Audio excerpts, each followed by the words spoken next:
Hello, Jane here from Longwater Tai Chi, welcoming you to another Stay Connected video. We are missing you all so much. So we're going to look today at one of the movements, one of the slightly trickier movements from the Tai Chi Qigong Shibasha set, which is what you do in the drop-in classes, which we call Waves and Clouds. And this is the first of the tricky moves that you come across, the one that everyone really struggles with. And it has a variety of different translations of its name, but turning the waist, rolling the arms is probably the clearest thing to remember it by. So we're going to start with our arms in front of us like this. And then I want you to just drop the arms and lift them to the side in a natural way. This is not how the movement goes, but just feel what is natural. Might call this a natural way of moving the arm, a natural swing, a natural arm track.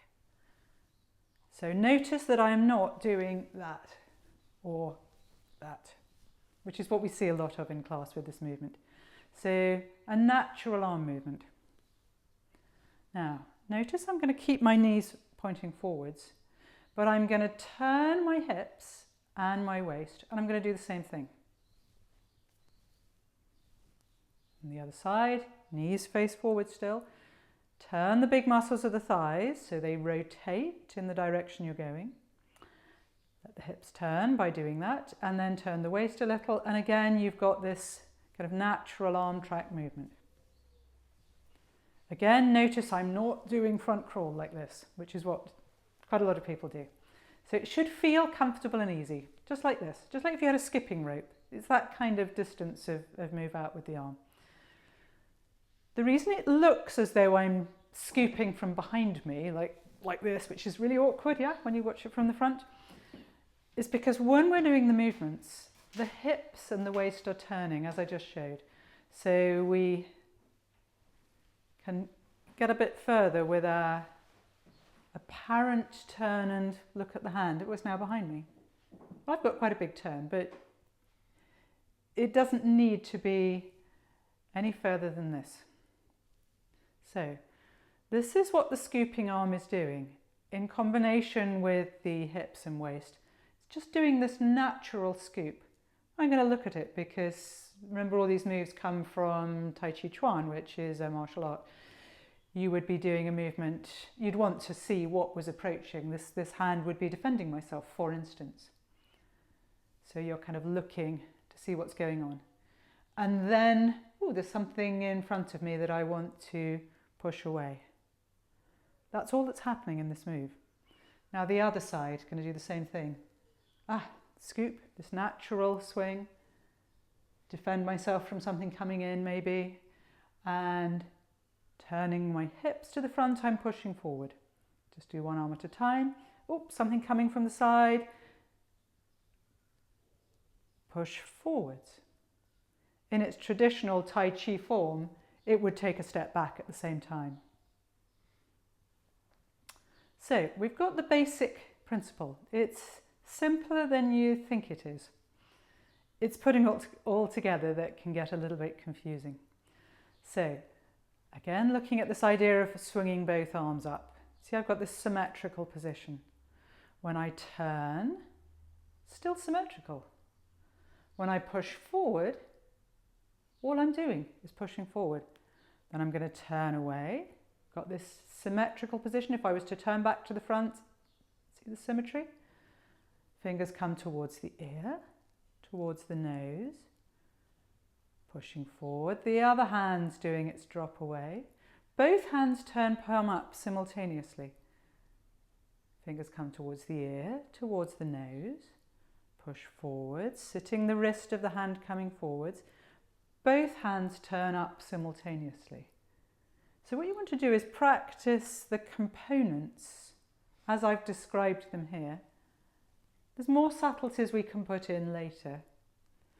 Notice that my knees are still facing forward throughout.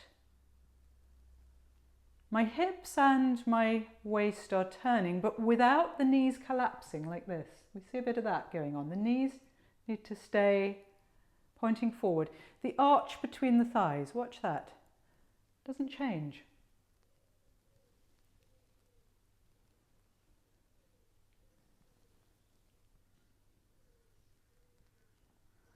So the breathing, inhale,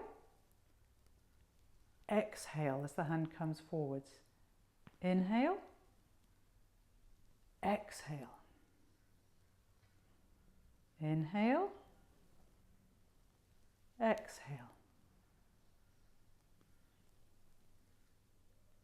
And then starting to let the movement flow. Now if you watch it in between trying to do it, you've got a very good front-on view of me doing it. You'll see that my knees stay facing forward. The arch of the thighs stays open.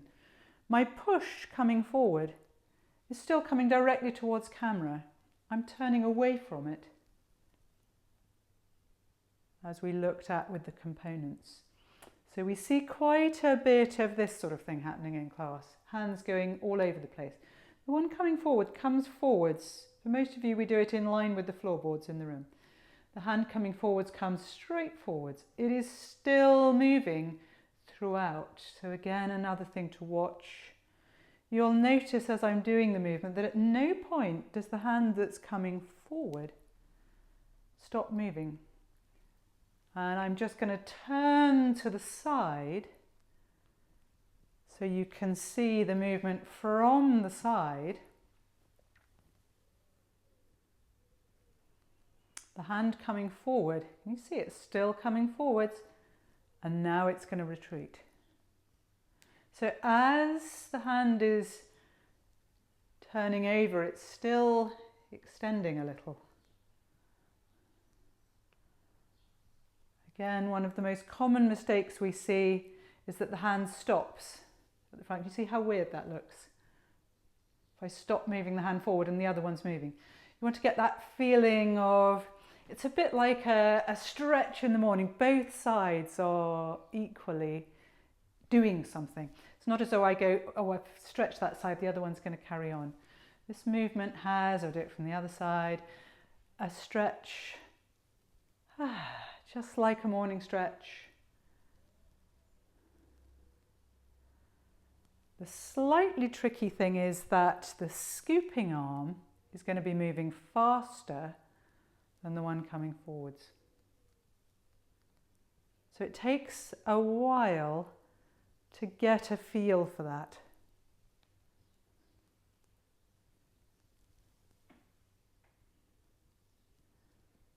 So that's about all I want to say today on that particular move. So have a go at the components and putting it together, and we look forward to seeing you again before too long. Thank you very much.